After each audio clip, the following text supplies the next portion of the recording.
SEO is a necessary evil in today's SMB marketing mix.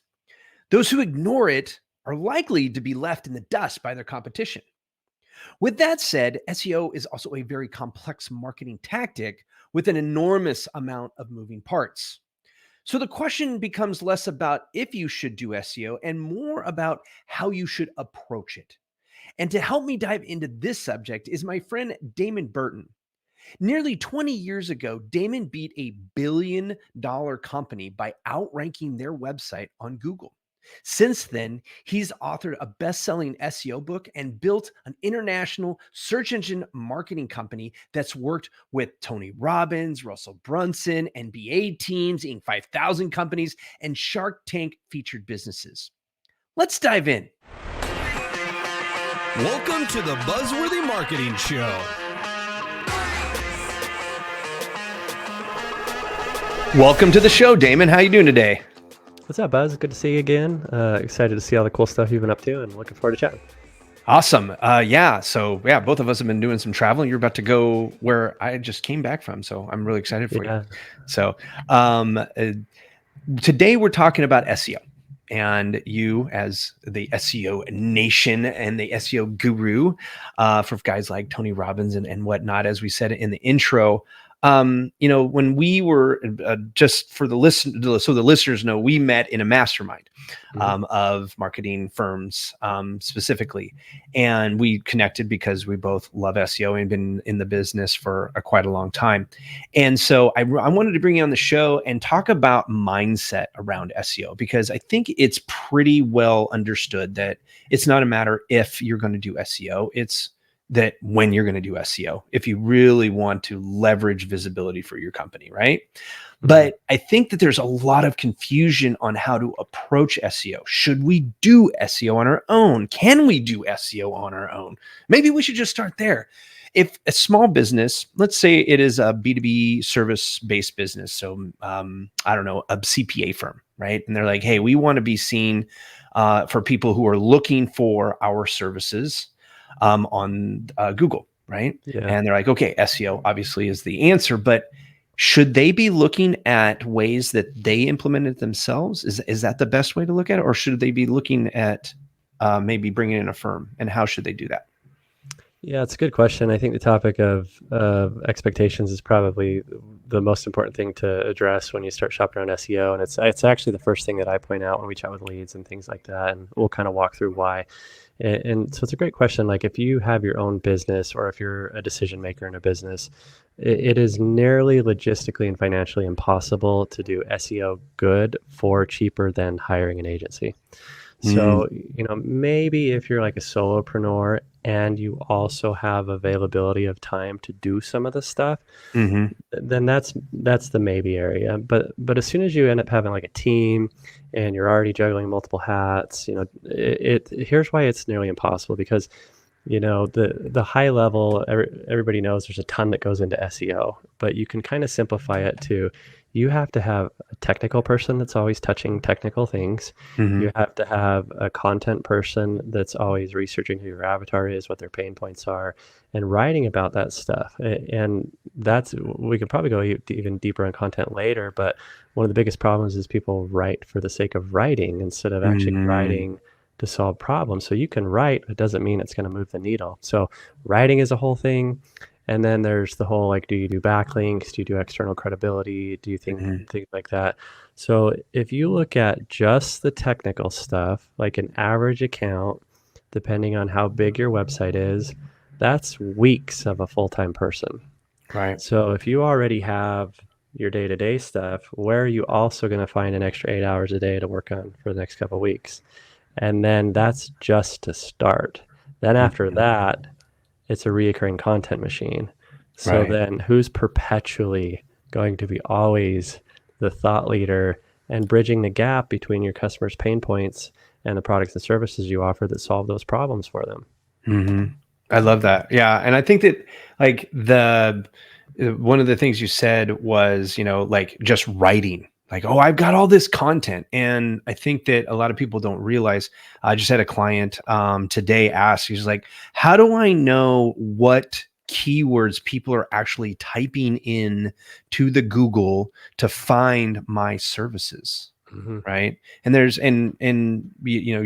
we know, there's a lot of tools out there that can actually help us understand what keywords, and when we say keywords, those are the actual words that are being typed into Google specifically, like with hyphens and misspellings and all that other stuff, and go, okay, yeah, there's a lot of people searching for this versus what you think they are searching for, and there's no actual search volume. But then, so let's say that people know how to do that, right? And keyword planners, and there's a bunch of stuff that you can actually literally Google. How do I search, or how do I figure out what keywords to use in SEO? You could easily do that. But a firm will know how to do those strategies. But when it comes to actually writing the content, is it valuable, or should people think about the SEO actually writing the content, or are they going to be on the hook for creating the content that the SEO company is telling them needs to happen? Ideally, the agency does it for you, and I'll go deeper on that. But I want to go back just briefly, because on the keyword thing, even in that example, there are tons of great tools that are out there, but you still have to understand how to interpret it, because the probably one of the biggest creations of problems in the long term of an account is the trajectory from the beginning. So it's like, whatever those metaphors are about, like, a ship being slightly off, and then like, and all of a sudden they're miles off their destination. It's the same thing, right? Like, these tools can tell you, like, yeah, people search these things, but that doesn't mean that that's the thing that supports your customers or your product and service, right? And so you have to, there's a whole other layer beyond what the data says, which is buyer intent. Right. And that takes a manual review. Right. So you go through and you do that. And now we're in the content, right? And so it's like your question of, does the agency write it, or does the agency advise you what to write?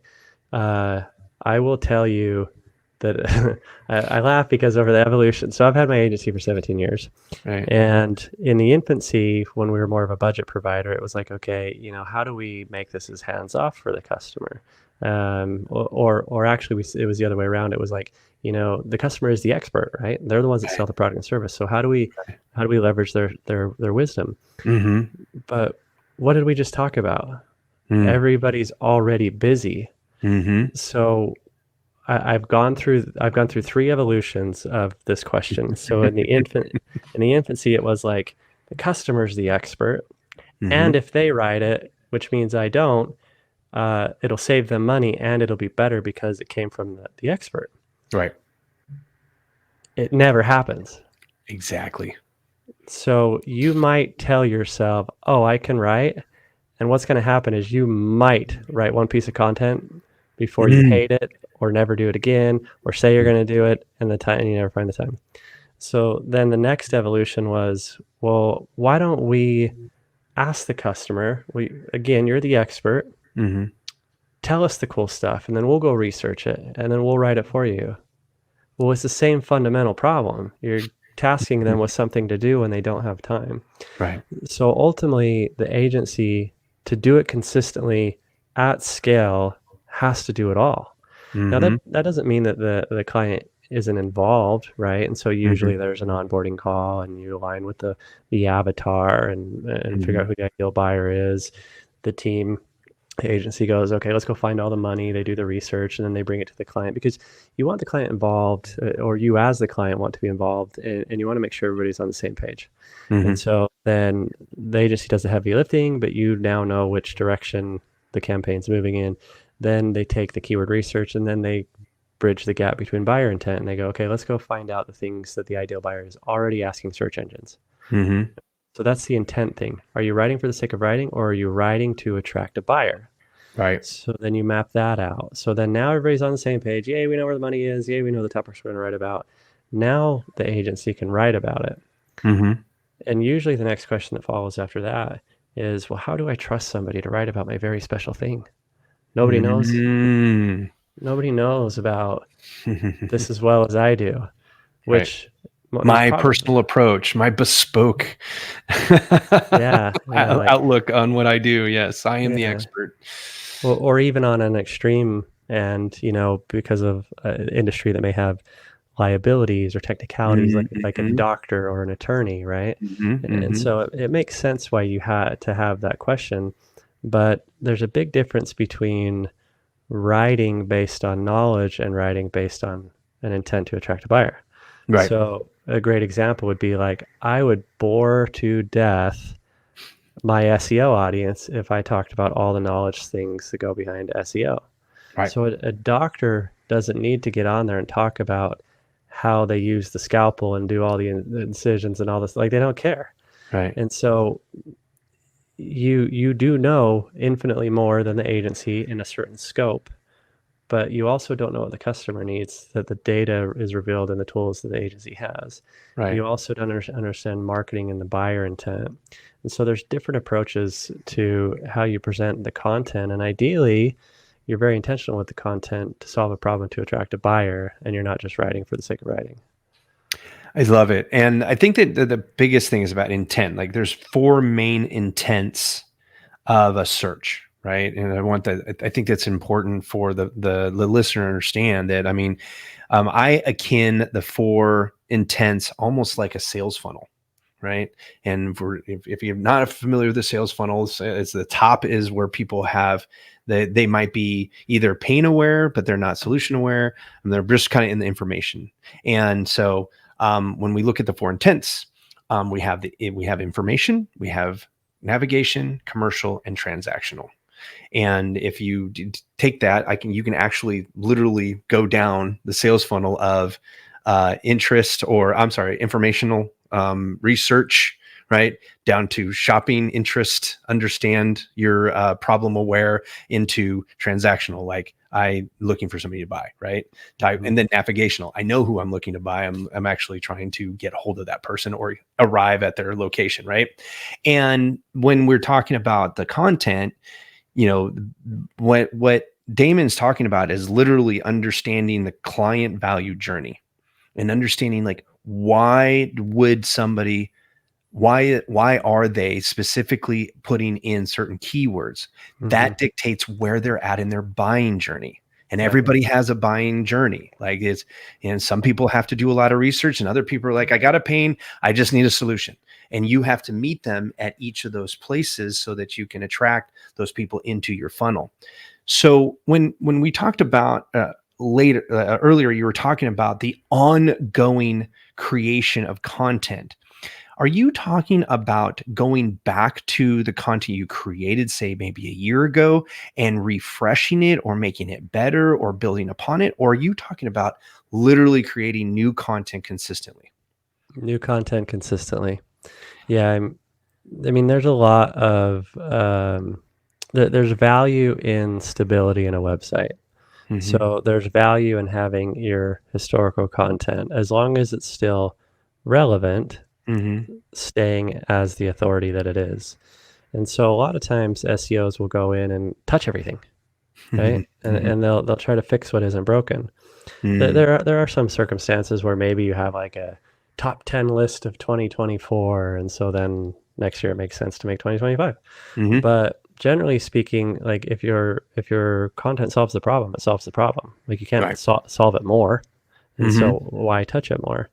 And so a big part of SEO is, do you communicate that you're an authority?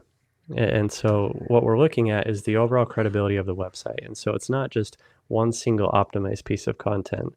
There might be one that drives more traffic than the other, but it's because it gets leverage from the overall credibility of the website too. And so when you're a topical authority, then Google starts to give you the benefit on how things position on all the other pieces of content. So yeah, like, you have to continue to educate search engines and your audience as to why you're the authority in the industry that you're in.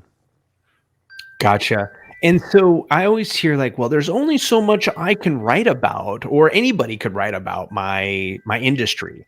Like, what do you say to people who are like, we're going to do SEO for a year because I know it's going to take a long time, but once you've done it and you've solved all the problems my clients will ever have, why would you need to write anymore? What do you say to those people who have that mindset? How do you help them break through that misnomer? Yeah, it's a fair point and a fair question. And usually it's just a difference in understanding of what the overall goals and opportunities are, because there is truth to exhausting a topic, right? I mean, like, uh, if you're working on, we'll just pick a random industry, maybe you're in roofing, right? Okay. How That's a good many, one. Yeah, like how many types of roofs are there, right? yeah, like how many different ways are you going to talk about doing a roof? Right. And so there can be logistically limited things. Like there's only so many ways you do the thing.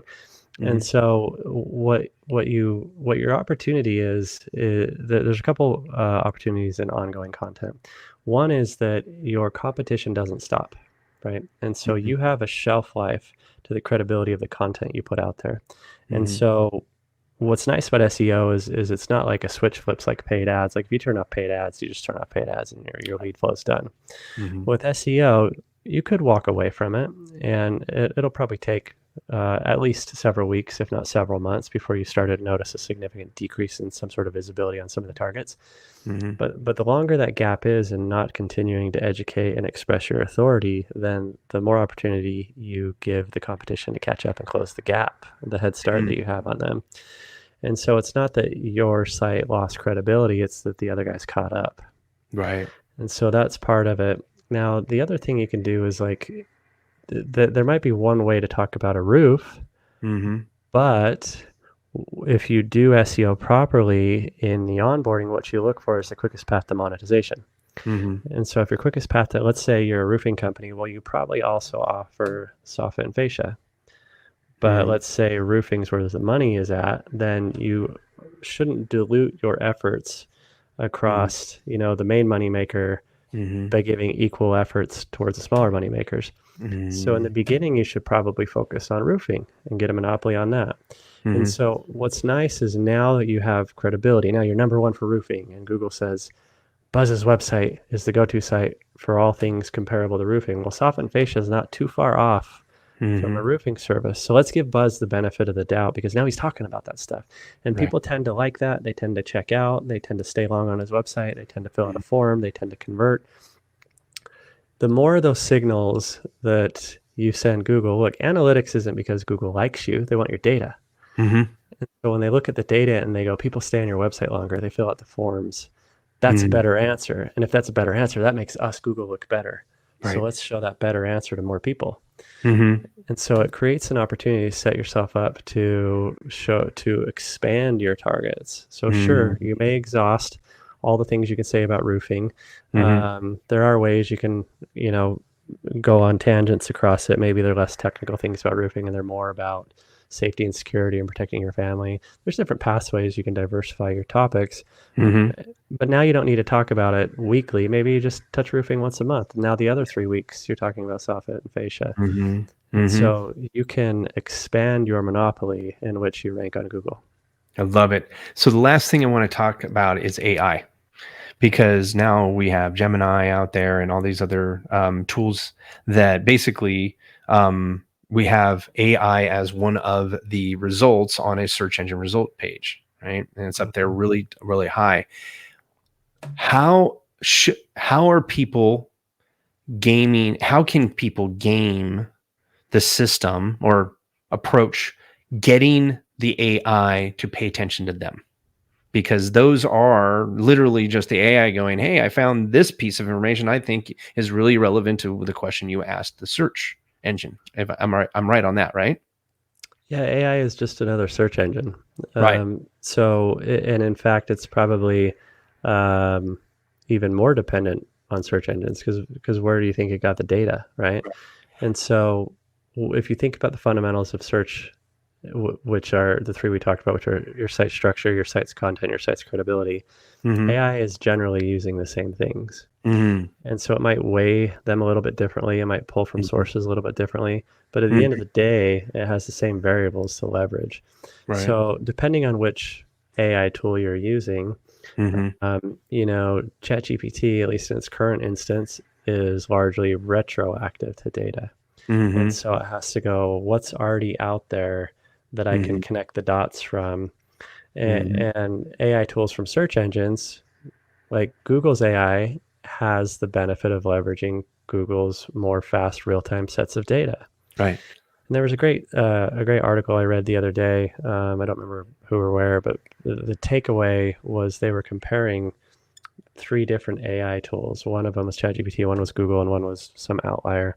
And what they did was they searched, show me, I don't remember who, we'll just say Damon, show me Damon Burton's latest video.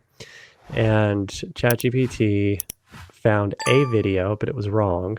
It wasn't the newest one, because ChatGPT is leveraging, it's a giant database of historical information. So it's not looking for new stuff, it's looking for old stuff.